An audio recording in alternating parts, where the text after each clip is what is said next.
আলাইকুম। গাছের ছায়া নার্সারির পক্ষ থেকে সকল সবুজ প্রেমী ভাই বোনদের জানাচ্ছি শুভেচ্ছা। আজকে আমি আপনাদের মাঝে একটি নতুন ভিডিও নিয়ে আসলাম। দেখুন কিভাবে একটি অ্যাগ্লোনিমা গাছকে অনেকগুলা চারা উৎপাদন করা সহজ পদ্ধতি। তো দেখতে পাচ্ছেন আমি ইতিপূর্বে একটি গাছকে চারা উৎপাদনের জন্য এই পদ্ধতিতে আমি এই কাপের মাধ্যমে রোপণ করি।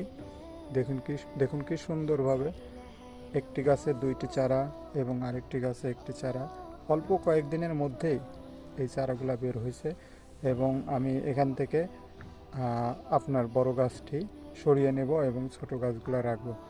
এরকম নতুন নতুন ভিডিও দেখার জন্য আমার চ্যানেলটিকে এবং আমার ফেসবুক পেজটিকে ফলো দিয়ে রাখুন।